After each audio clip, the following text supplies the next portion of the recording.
Hello മക്കളെ, welcome back to ആർക്കിയനിക്സ്. അപ്പൊ ഇന്ന് ക്രിസ്മസ് എക്സാമിന് കഴിഞ്ഞ വർഷം ചോദിച്ച 3 മാർക്ക് ക്വസ്റ്റ്യൻസ് ആണ് നമ്മൾ ഡിസ്കസ് ചെയ്യാൻ പോകുന്നത്. അപ്പൊ ഇതിന്റെ 2 മാർക്ക് ക്വസ്റ്റ്യൻസ് നമ്മൾ ഓൾറെഡി ഡിസ്കസ് ചെയ്തിട്ടുണ്ടായിരുന്നു, അത് നിങ്ങൾ കണ്ടിട്ടുണ്ടാവും എന്ന് വിചാരിക്കുന്നു. അപ്പൊ ആ ഒരു ക്വസ്റ്റ്യൻസ് ഒക്കെ പല രീതിയിൽ അല്ലെങ്കിൽ കുറച്ചൊക്കെ മാറ്റങ്ങളൊക്കെ വരുത്തി നമുക്ക് ഈ തവണ എക്സ്പെക്ട് ചെയ്യാവുന്ന ക്വസ്റ്റ്യൻസ് ആണ്. അപ്പൊ നമ്മൾ ഈ ക്വസ്റ്റ്യൻ പേപ്പർ നോക്കുകയാണെങ്കിൽ 2 മാർക്ക് ക്വസ്റ്റ്യൻസ് അത്യാവശ്യം എളുപ്പമുള്ള ക്വസ്റ്റ്യൻസ് ആണ്. 3 മാർക്ക് കമ്പാരിറ്റീവ്ലി കുറച്ചും കൂടി ടഫ് ആയിട്ടുള്ള ക്വസ്റ്റ്യൻസ് ആണ്. അപ്പൊ ഈ ഒരു ക്രിസ്മസ് എക്സാമിനും നമുക്ക് ഒരു മോഡറേറ്റ് രീതിയിൽ തന്നെ നമുക്ക് എക്സ്പെക്ട് ചെയ്യാം. ഓക്കെ, അപ്പൊ നിങ്ങൾ നന്നായിട്ട് പ്രിപ്പയർ ചെയ്തോളാം. നിങ്ങൾ പലതരത്തിലുള്ള ഡിസ്ട്രാക്ഷൻസ് ഒക്കെ ഉണ്ടാവും ഈ ഒരു ടൈമിൽ. നമ്മൾ ഭയങ്കര തിരക്ക് പിടിച്ചൊരു സമയമാണല്ലേ ഈ ഒരു സെപ്റ്റംബർ, ഒക്ടോബർ, നവംബർ എന്നൊക്കെ പറയുന്ന ആ ഒരു സമയത്ത്. കാരണം നമുക്ക് കലാമേളയുണ്ട്, ശാസ്ത്രമേളയുണ്ട്, അതുപോലെ സ്പോർട്സ് മീറ്റ് ഉണ്ട്. ഈ പറഞ്ഞ കാര്യങ്ങളൊക്കെ നടക്കുന്ന ഈ ഒരു സമയത്താണ്. അപ്പൊ ഇമ്പോർട്ടന്റ് ആയിട്ടുള്ള കുറെ ചാപ്റ്റേഴ്സ് സ്കൂളിൽ എടുത്തു പോകുന്ന ഒരു ടൈമും ഈ ഒരു പെർട്ടിക്കുലർ ടൈം തന്നെയാണ് അല്ലെ. അപ്പൊ അതിന്റെ ഇടയിൽ നമ്മുടെ പഠിത്തവും കൃത്യമായിട്ട് നടക്കണം, അത് മറക്കരുത്. കാരണം ഇപ്പൊ നമ്മൾ ഒരു ഓർഡറിൽ കൃത്യമായിട്ട് പഠിച്ചു പോയാൽ മാത്രമാണ് നമുക്ക് നമ്മുടെ മെയിൻ എക്സാമിനും നല്ലൊരു സ്കോർ പ്രതീക്ഷിക്കാൻ പറ്റുള്ളൂ അല്ലെ. അപ്പൊ നമ്മൾ എല്ലാം കൂടെ മെയിൻ എക്സാമിന് പഠിക്കാമെന്ന് വിചാരിച്ചാൽ നടക്കില്ല. കാരണം ആ സമയത്ത് നമുക്ക് പ്രാക്ടിക്കൽസ് ഉണ്ടാവും, മോഡൽ എക്സാംസ് ഉണ്ടാവും, പിന്നെ പ്രാക്ടിക്കൽസിന്റെ കാര്യങ്ങളെല്ലാം സെറ്റ് ചെയ്യുന്നതും അതും ഇതും എല്ലാം ആയിട്ട് നമ്മളപ്പോൾ ടെൻസ്ഡ് ആയിരിക്കും അല്ലെ. പിന്നെ പ്രാക്ടിക്കൽ കഴിയും നേരത്തെ, അപ്പോൾ ഒരു കുറച്ച് സമാധാനമാവും. പിന്നെ എല്ലാം കൂടെ പഠിക്കാന്ന് വെച്ചാൽ ചിലപ്പോൾ സമയം ഉണ്ടാവില്ല. അപ്പൊ ഇപ്പൊ തന്നെ നമ്മൾ ഷോർട്ട് നോട്ട്സ് ഒക്കെ ഉണ്ടാക്കി കൃത്യമായിട്ട് പഠിച്ചു പോവുകയാണെങ്കിൽ നമുക്ക് ഫൈനൽ എക്സാമിന് നല്ല മാർക്ക് സ്കോർ ചെയ്യാൻ പറ്റും. ഓക്കെ, പിന്നെ ഈ ഒരു ക്വസ്റ്റ്യൻ പേപ്പേഴ്സ് വർക്ക്ഔട്ട് ചെയ്യാന്നുള്ളത് വളരെ ഇമ്പോർട്ടന്റ് ആയിട്ടുള്ള കാര്യമാണ് കേട്ടോ. അതായത് നമ്മൾ പ്രീവിയസ് ഇയറിലെ ക്വസ്റ്റ്യൻ പേപ്പേഴ്സ് ഒരു 5 വർഷത്തെ എടുത്ത് നോക്കിക്കഴിഞ്ഞാൽ പല ക്വസ്റ്റ്യൻസും അങ്ങോട്ടും ഇങ്ങോട്ടും മാറ്റി മറിച്ചാണ് ചോദിക്കുന്നത്. ചിലപ്പോൾ 2 മാർക്കിന് ചോദിച്ചത് അടുത്ത തവണ 3 മാർക്കിന് ഒരു ക്വസ്റ്റ്യൻ കൂടെ ആഡ് ചെയ്തിട്ടായിരിക്കും ചോദിക്കുന്നത്. അങ്ങനെ കുറേ ക്വസ്റ്റ്യൻസ് റിപ്പീറ്റഡ് ആയിട്ട് തന്നെ നിങ്ങൾക്ക് കാണാൻ പറ്റും. അപ്പൊ PYQs എപ്പോഴും നിങ്ങൾ വർക്ക്ഔട്ട് ചെയ്യുക. നമ്മൾ എത്രയൊക്കെ പഠിച്ചാലും നമ്മൾ ക്വസ്റ്റ്യൻ പേപ്പർ വർക്ക്ഔട്ട് ചെയ്യുമ്പോഴേ ആ ഒരു ടൈമിൽ നമുക്ക് എങ്ങനെയാണ് ക്വസ്റ്റ്യൻസ് ആൻസർ ചെയ്യേണ്ടതെന്ന് നമുക്ക് മനസ്സിലാവുള്ളൂ. ക്ലിയർ ആയോ? Okay, so moving to that, the first question. And നമുക്ക് ഈ ക്വസ്റ്റ്യൻസ് ഒക്കെ ഒന്ന് ഡിസ്കസ് ചെയ്യാം. മേജർ പോയിന്റ്സ് മാത്രമേ മിസ്ഡിൽ പറയുന്നുള്ളൂ കേട്ടോ, എല്ലാം ഒന്നും പറയുന്നില്ല. അത് നമ്മൾ ക്ലാസ് എടുക്കുന്ന സമയത്ത് ആ കാര്യങ്ങളൊക്കെ നമുക്കൊന്ന് ഡീറ്റെയിൽ ആയിട്ട് പറഞ്ഞു പോവാം. പക്ഷെ ഇപ്പോൾ സിമ്പിൾ ആയിട്ടുള്ള എങ്ങനെയാണ് നിങ്ങൾ ക്വസ്റ്റ്യൻ ആൻസർ ചെയ്യേണ്ടത് എന്നുള്ളത് മാത്രമാണ് മിസ് പറയുന്നത്. ഓക്കെ, അപ്പോൾ first question, the figures show different types of flowers based on the position of floral parts on thalamus. അപ്പൊ ഇവിടെ 3 പിക്ചേഴ്സ് നിങ്ങൾക്ക് കൃത്യമായിട്ട് കാണാം. ഈ 3 നിങ്ങൾ പഠിച്ചു വെക്കണം. അപ്പൊ അവിടെ ഈ തലാമസിന്റെ മുകളിൽ അല്ലെങ്കിൽ തലാമസിന്റെ പൊസിഷനും അതുപോലെ ഫ്ലോറൽ പാർട്സ് അവിടെ നിന്ന് എങ്ങനെയാണോ പൊസിഷൻ ചെയ്തിരിക്കുന്നത് അതിന്റെ ബേസിസിൽ നമുക്ക് ഈ ഒരു ഫ്ലവറിനെ ഡിഫറെന്റ് കാറ്റഗറീസ് ആയിട്ട് ഡിവൈഡ് ചെയ്യാം അല്ലെ. അത് നിങ്ങൾ പഠിച്ചിട്ടുണ്ട് അല്ലെ. ഓക്കെ, അപ്പൊ ഇവിടെ 3 നിങ്ങൾക്ക് തന്നിരിക്കുന്നത്. അപ്പൊ ഈ ഓരോ ഫ്ലവറിന്റെയും നെയിം എന്താണെന്നും അതുപോലെ തന്നെ അതിന്റെ സ്പെസിഫിക്കേഷൻ എന്താണെന്നും നമ്മൾ എഴുതേണ്ടതാണ്. ഓക്കെ, അതെല്ലാം എഴുതിയാൽ മാത്രമേ ഈ ഒരു 3 മാർക്ക് ഫുൾ ആയിട്ട് നമുക്ക് സ്കോർ ചെയ്യാൻ പറ്റുള്ളൂ. അപ്പൊ നമുക്ക് ആൻസർ കീ നോക്കാം അല്ലെ. എന്താണ് ആൻസർ? അപ്പൊ ഇതില് ഫസ്റ്റ് ഈ ഒരു പെർട്ടിക്കുലർ പിക്ചർ നിങ്ങൾ ഒബ്സർവ് ചെയ്യുക കേട്ടോ. എ എന്ന് പറയുന്ന ഏതാണ് മക്കളെ? ഏതായിരിക്കും? യെസ്, ദാറ്റ് ഇസ് ഹൈപ്പോഗൈനസ് ആണ് അല്ലെ. ഹൈപ്പോഗൈനസ് ആണ് എ എന്ന് പറയുന്നത്. ഈ പിക്ചറിൽ കൊടുത്തിരിക്കുന്ന ഫ്ലവർ ഹൈപ്പോഗൈനസ് ആണ്. അപ്പൊ ബി എന്താണ്? ബി ഒന്ന് ജസ്റ്റ് ഒന്ന് ഒബ്സർവ് ചെയ്തേ. ആ ഗൈനീഷ്യത്തിന്റെ പൊസിഷൻ ഒക്കെ വെച്ചിട്ട് നമ്മൾ ആ ഒരു മൈൻഡിൽ വേണം കേട്ടോ ഈ ഒരു പെർട്ടിക്കുലർ ക്വസ്റ്റിനെ നമുക്ക് എടുക്കാൻ. അതായത് എവിടെയാണ് അറേഞ്ച് ചെയ്തിരിക്കുന്നത്, ഗൈനീഷ്യം എവിടെയാണ് കാണുന്നതെന്നൊക്കെ നിങ്ങൾക്ക് ഒരു ബേസിക് ആയിട്ടുള്ള ഒരു ഐഡിയ മനസ്സിലുണ്ടാവണം. ഓക്കെ, സെക്കൻഡ് വൺ എന്താണ്? Yes, that is perigynous. Finally the third one, that is nothing but the epigynous. Okay, അപ്പൊ ഇവിടെ ഹൈപ്പോഗൈനസും അതുപോലെ തന്നെ പെരിഗൈനസും എപ്പിഗൈനസും ആണ് നിങ്ങൾക്ക് ഇവിടെ പിക്ചേഴ്സ് തന്നിരിക്കുന്നത്. ഇനി 3ന്റെ ഡിഫറൻസസ് എന്തൊക്കെയാണെന്നുള്ളത് ഷോർട്ട് ആയിട്ട് ഞാനിവിടെ കൊടുത്തിട്ടുണ്ട്. ഈ ഒരു പോയിന്റ്സ് നിങ്ങൾ നോട്ട് ഡൗൺ ചെയ്ത് വെക്കുക. ഇത് തന്നെ നിങ്ങൾക്ക് എക്സാമിന് എഴുതാവുന്നതാണ്. Okay, so what is the case of hypogynous flower? ഇനി ഹൈപ്പോഗൈനസ് ഫ്ലവറിന്റെ കേസിൽ ഗൈനീഷ്യമാണ് ഏറ്റവും മുകളിൽ നിങ്ങൾക്ക് കാണാൻ പറ്റുന്നത്. ഓക്കെ, ഗൈനീഷ്യമാണ്. നിങ്ങൾ ബാക്കി ഫ്ലോറൽ പാർട്സും ഇതും കൂടെ ഒബ്സർവ് ചെയ്യുക അല്ലെ. അപ്പൊ അവിടെ ഗൈനീഷ്യമാണ് ഏറ്റവും മുകളിൽ, ഏറ്റവും ഹയസ്റ്റ് ആയിട്ട് തലയുയർത്തി നിൽക്കുന്ന ആളാരാണ്? ഗൈനീഷ്യമാണ്. അതിനെയാണ് നമ്മൾ ഹൈപ്പോഗൈനസ് ഫ്ലവർ എന്ന് പറയുന്നത്. പക്ഷെ അതർ ഫ്ലോറൽ പാർട്സ് എന്താണ്? Just situated below the gynoecium. അതിന്റെ 2 സൈഡിലായിട്ട് താഴെ എന്നുള്ള രീതിയിലാണ് അറേഞ്ച് ചെയ്തിരിക്കുന്നത്. പിന്നെ ഇവിടെ ഓവറി എന്താണ്? സുപ്പീരിയർ ആയിട്ടാണ് നമുക്ക് കാണാൻ സാധിക്കുന്നത്. ഓവറി എന്ന് പറയുന്നത് സുപ്പീരിയർ ആണ്. ഓക്കെ, സോ എക്സാമ്പിൾസ് എന്താണ്? മസ്റ്റാർഡ്, അതുപോലെ ചൈന റോസ്, ബ്രിഞ്ചാൾ, ഇതിന്റെ ഒക്കെ കേസിലാണ് നമുക്ക് ഹൈപ്പോഗൈനസ് ഫ്ലവേഴ്സ് കാണാൻ പറ്റുന്നത്.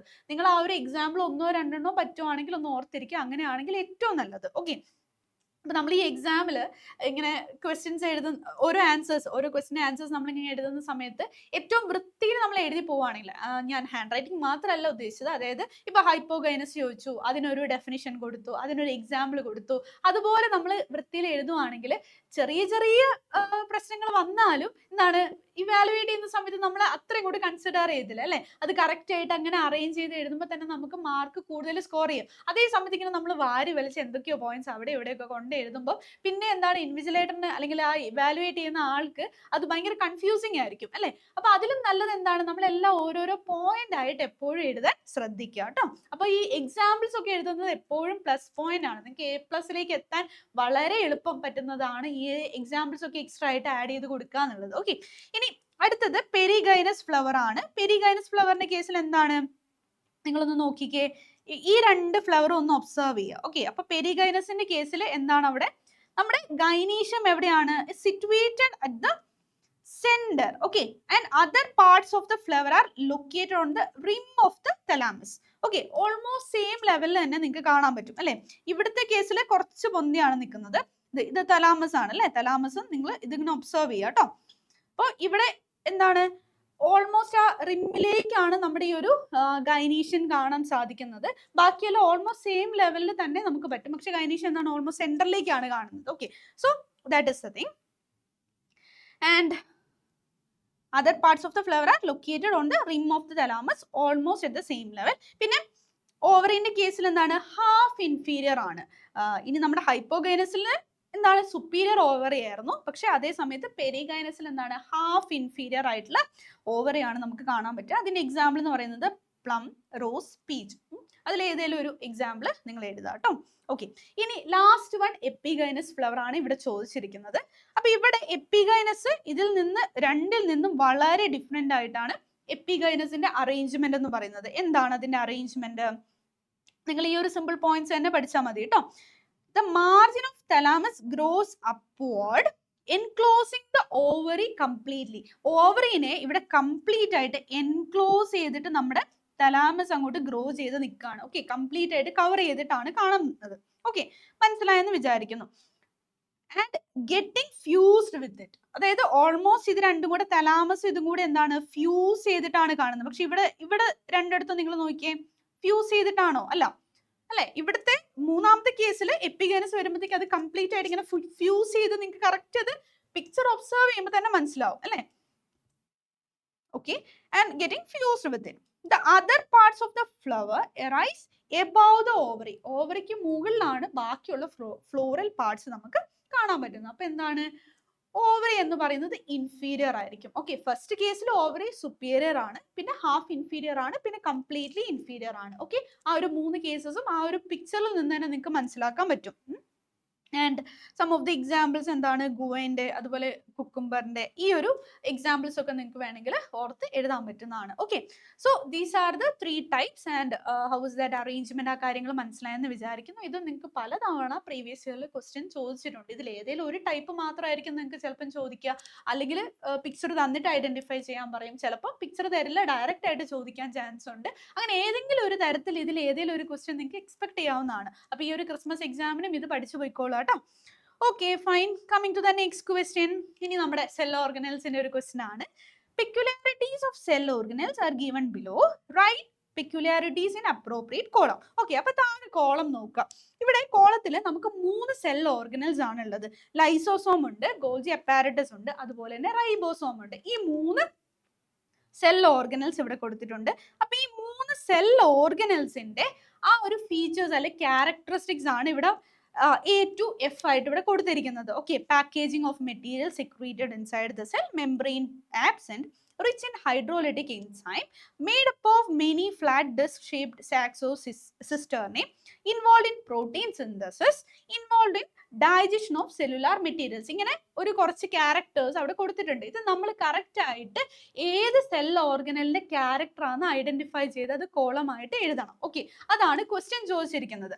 അപ്പൊ ഇവിടെ നിങ്ങൾക്ക് ഏറ്റവും എളുപ്പത്തിൽ അറിയാവുന്ന കാര്യങ്ങൾ ക്യാരക്ടേഴ്സ് ആദ്യം പോയിട്ട് അങ്ങോട്ട് ഫില്ല് ചെയ്യുക. ഓക്കെ, പാക്കേജിംഗ് ഓഫ് മെറ്റീരിയൽസ് ആരുടെയാണ് മക്കളെ, ആരുടെയാണ്, ആദ്യ packaging of materials Golgi apparatus ആണ്. ഓക്കെ, ഗോൾജി അപ്പാരറ്റസിന് നമ്മളിങ്ങനെ സിമ്പിൾ ആയിട്ട് ഒരു നിക് നെയിം കൊടുക്കുവാണെങ്കിൽ നമുക്ക് പോസ്റ്റ് ഓഫീസ് എന്ന് പറയാം. എന്തുകൊണ്ടാണ് പോസ്റ്റ് ഓഫീസ് എന്ന് പറയുന്നത്? പോസ്റ്റ് ഓഫീസിലാണ് ഈ പറയുന്ന ലെറ്റേഴ്സ് എല്ലാം വരുന്നത്. ആ ലെറ്റേഴ്സ് നമ്മൾ കറക്റ്റ് ആയിട്ട് ഓർഡർ ചെയ്തിട്ട് എവിടെ ഓരോ സൈഡിലേക്കുള്ളത് മാറ്റി മാറ്റി വെക്കും അല്ലെ, ഇന്ന സ്ഥലത്തേക്കുള്ള ആൾക്കാരുടെ മൊത്തം അപ്പുറത്തെ സ്ഥലത്തുള്ളത് അങ്ങനെ മാറ്റി ചെയ്ത് നമ്മൾ പാക്കേജസ് ആയിട്ട് വെക്കും. എന്നിട്ടാണ് പോസ്റ്റ്മാൻ കൊണ്ടുപോയിട്ട് അത് ഡെലിവർ ചെയ്യുന്നത്. അല്ലെങ്കിൽ ഏത് പാക്കേജിങ് മീൻസ് കൊറിയർ സർവീസിന്റെ കേസൊക്കെ നിങ്ങളൊന്ന് ആലോചിച്ച് നോക്കുക. ഓക്കെ, അതാണ് ഗോൾജി അപ്പാരറ്റസ്. ഇതുപോലെ തന്നെയാണ് ഗോൾജി അപ്പാരറ്റസിന്റെ അടുത്തും നടക്കുന്നത്. അപ്പൊ പാക്കേജിംഗ് ഓഫ് മെറ്റീരിയൽസ് നടക്കുന്നത് എവിടെയാണ്? ഗോൾജി അപ്പാരറ്റസിലാണ്.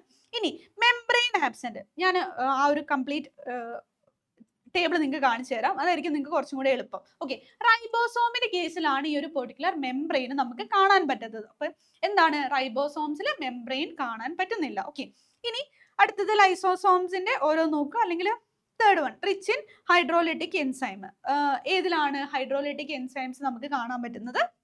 നമ്മുടെ ലൈസോസോം ആണ്. അതായത് ക്ലീനിങ് നടത്തുന്ന ആൾക്കാർ നമ്മുടെ ലൈസോസോം ആണ് നമുക്ക് പറയാം. ഓക്കെ, അപ്പോൾ അങ്ങനെ നമ്മളിങ്ങനെ കണക്ട് ചെയ്ത് പഠിക്കുക. ഓക്കെ, ഇനി എന്താണ് ലൈസോസോമിൽ നടക്കുന്നത്? Involve in digestion of cellular materials. Cellular മെറ്റീരിയൽസിന്റെ ഡൈജഷന് വേണ്ടിയിട്ട് ഹെൽപ്പ് ചെയ്യുന്നതാണ് നമ്മുടെ ലൈസോസോം. അതുകൊണ്ട് തന്നെയാണ് അവിടെ നമുക്ക് ഹൈഡ്രോലൈറ്റിക് ആയിട്ടുള്ള പല എൻസൈംസ് കാണാൻ സാധിക്കുന്നുണ്ട്. Okay, and coming to Golgi apparatus, first നമ്മൾ പാക്കേജിംഗ് ഓഫ് മെറ്റീരിയൽസിന്റെ കാര്യം പറഞ്ഞു. ഇനി അടുത്ത എന്താണ്? ഈ ഡിസ്ക് ഷേപ്ഡ് സാക്ക്. സാക്ക് എന്തിനാ? നിങ്ങൾ അല്ലാത്ത സാക്ക് ഒന്ന് ആലോചിച്ചേ. സാക്കിൻ്റെ അകത്താണ് നമ്മൾ പല കാര്യങ്ങളും ഒരുമിച്ച് എടുത്തിടുന്നത് അല്ലെ. അപ്പൊ അതുപോലെ ഡിസ്ക് ഷേപ്ഡ് സാക്ക് കാണുന്നപ്പോൾ ആരുടെ അടുത്തായിരിക്കും? പാക്കിംഗ് നടക്കുന്ന ആളുടെ, പാക്കേജിംഗ് അല്ലെങ്കിൽ പാക്കിംഗ് നടത്തുന്ന ആളുടെ അടുത്തായിരിക്കും. അതാരാണ്? ഗോൾജി അപ്പാരറ്റസ് ആണ് അല്ലെ. അപ്പൊ ഈ ഒരു പെർട്ടിക്കുലർ ഗോൾജി അപ്പാരറ്റസിലാണ് ഈ പറഞ്ഞ ഡിസ്ക് ഷേപ്ഡ് സാക്സ് അല്ലെങ്കിൽ സിസ്റ്ററിനെ കാണാൻ സാധിക്കുന്നത്. ഇനി പ്രോട്ടീൻ സിന്തസിസിന് നമ്മളെ സഹായിക്കുന്ന ആൾ ആരാണ്? നമ്മുടെ റൈബോസോംസ് ആണ്. ഓക്കെ, അപ്പൊ ഈ ഒരു പെർട്ടിക്കുലർ സെൽ ഓർഗനൽസും അതിന്റെ ഫംഗ്ഷൻസും മനസ്സിലായെന്ന് വിചാരിക്കുന്നു. ഇതുപോലെ ബാക്കിയുള്ള മേജർ ആയിട്ട് നിങ്ങൾക്ക് മൈറ്റോകോൺട്രിയ ഒക്കെ എപ്പോഴും ക്വസ്റ്റ്യൻ വരുന്നതാണ്. പല ക്വസ്റ്റ്യൻ പേപ്പറിൽ നിങ്ങൾക്ക് മൈറ്റോകോൺട്രിയന്റെ പിക്ചർ വരും, ഐഡന്റിഫൈ ചെയ്യാൻ പറയും, അതിന്റെ ഫംഗ്ഷൻസ് എഴുതാൻ പറയും, ക്യാരക്ടേഴ്സ് എഴുതാൻ പറയും, ഇതൊക്കെ ചോദിച്ചിട്ടുണ്ട്. ഓക്കെ, അപ്പൊ അതും നിങ്ങൾ പഠിച്ചിരിക്കുക. ബാക്കി സെൽ ഓർഗനൽസ് ഒക്കെ ഇമ്പോർട്ടന്റ് ആണ്, ഇത് മാത്രമല്ല. പക്ഷെ ഈ തവണ ക്വസ്റ്റ്യൻ പേപ്പറിൽ കണ്ടോ 2024 ഇതാണ് വന്നിരിക്കുന്നത്. പക്ഷെ മറ്റേ നിങ്ങൾ പഠിക്കണം. Okay, and moving to the next question. So ഇത് ആക്ച്വലി ഒരു സിമ്പിൾ ക്വസ്റ്റ്യൻ ആണ്. ആ ഒരു പാർട്ടിൽ നിന്ന് നിങ്ങൾക്ക് ചോദിക്കാവുന്ന ഒരു സിമ്പിൾ ക്വസ്റ്റ്യൻ ആയിട്ട് ഞാൻ പറയുന്നു. Write 3 phases of interphase. അതായത് ഒരു സ്റ്റേറ്റ്മെന്റ് തന്നിട്ടുണ്ട്, during interphase cells prepare for cell division. Write 3 phases of interphase. Explain the process involve in each phase. Simple ആണ് അല്ലേ? നമ്മുടെ സെൽ സൈക്കിളിൽ ഒരു സിമ്പിൾ ക്വസ്റ്റ്യൻ ആണ് ഈ ഒരു പെർട്ടിക്കുലർ ക്വസ്റ്റ്യൻ. അപ്പൊ ഏതൊക്കെയാണ് 3 phases? G1 phase ഉണ്ട്, അല്ലെങ്കിൽ ഗ്യാപ്പ് 1.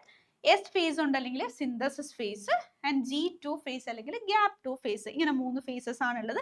അത് മാത്രം നിങ്ങൾ അവിടെ എഴുതിയാൽ മതി, വേറെ ഒന്നും വാരി വലിച്ച് എഴുതണ്ട. ഓക്കെ, ഇനി ബി ക്വസ്റ്റ്യനിൽ ഇതിൽ ഏറ്റവും സിമ്പിൾ ആയിട്ട് എന്ത് പ്രോസസ്സാണ് നടക്കുന്നതെന്നുള്ള കാര്യം ഷോർട്ട് ആയിട്ട് എഴുതിയാൽ മതി. G1 phase എന്താ നടക്കുന്നത്? Cell is metabolically active. Okay, അപ്പൊ ഈ ഒരു G1 phase അവിടെ ആക്റ്റീവ്, ഇനാക്റ്റീവ് ആയിട്ടുള്ള ആ ഒരു സെല്ല് ആക്റ്റീവ് ആവുന്നത് G1 phase. അത് മെല്ലെ ഗ്രോ ചെയ്യാൻ തുടങ്ങുന്നതും എവിടെയാണ്? ഈ പറയുന്ന G1 phase. ഇനി സിന്തസിസ് ഫേസിൽ അല്ലെ S phase എന്ത് നടക്കും? ഇവിടെയാണ് മാക്സിമം DNA സിന്തസിസ് അല്ലെങ്കിൽ റിപ്ലിക്കേഷൻ നടക്കുന്നത്. ആ ഒരു റിപ്ലിക്കേഷൻ സിന്തസിസ് നടക്കുന്ന ഫേസിനെ നമ്മൾ സിന്തസിസ് ഫേസ് എന്ന് പറയുന്നു. അപ്പൊ അവിടെ റിപ്ലിക്കേഷൻ നടക്കുമ്പോൾ ഓട്ടോമാറ്റിക്കലി DNA ആ ഒരു amount, total amount just double ആവുന്നു. അതാണ് സിന്തസിസ് ഫേസിൽ നടക്കുന്നത്.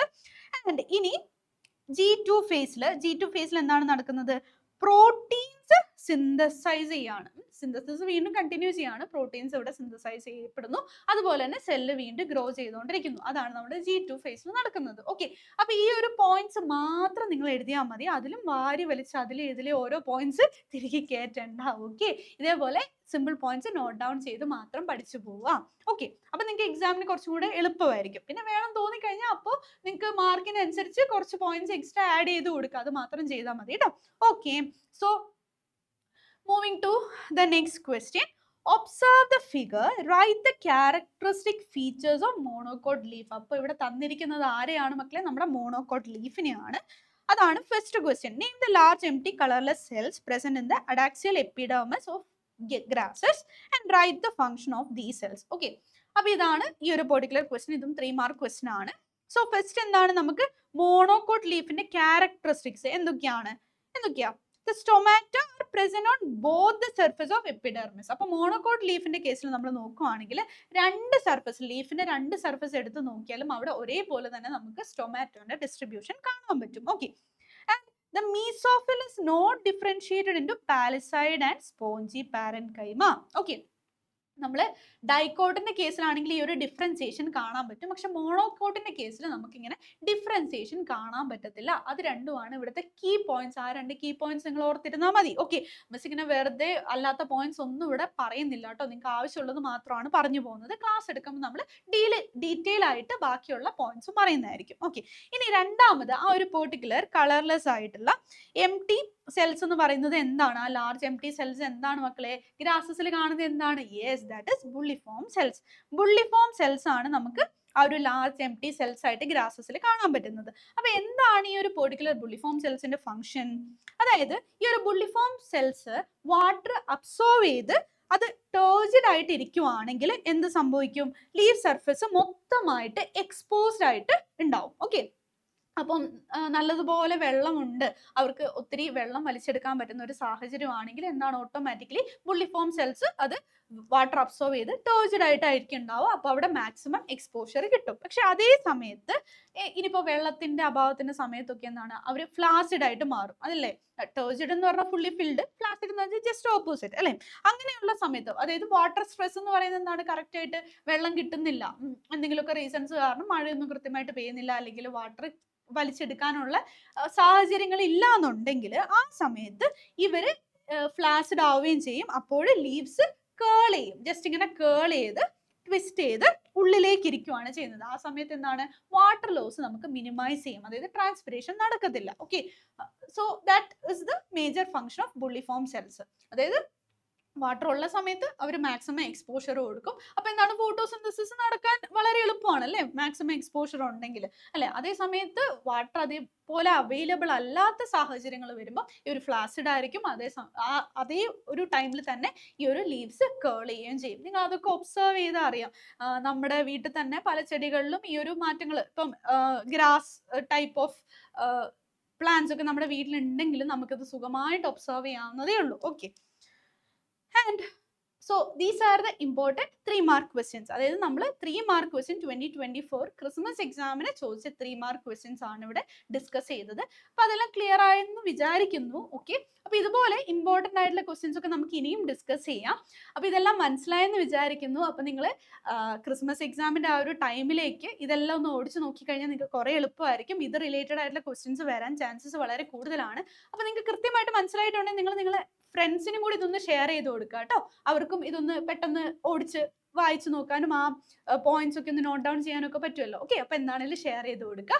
ഓക്കെ, സോ എല്ലാം മനസ്സിലായെന്ന് വിചാരിക്കുന്നു. ഇതുപോലുള്ള ഇമ്പോർട്ടൻറ്റ് ക്വസ്റ്റ്യൻസും അതുപോലെ ടോപ്പിക്സും ഒക്കെ ആയിട്ട് നമുക്ക് വീണ്ടും കാണാം. So until then, thank you, take care, bye bye.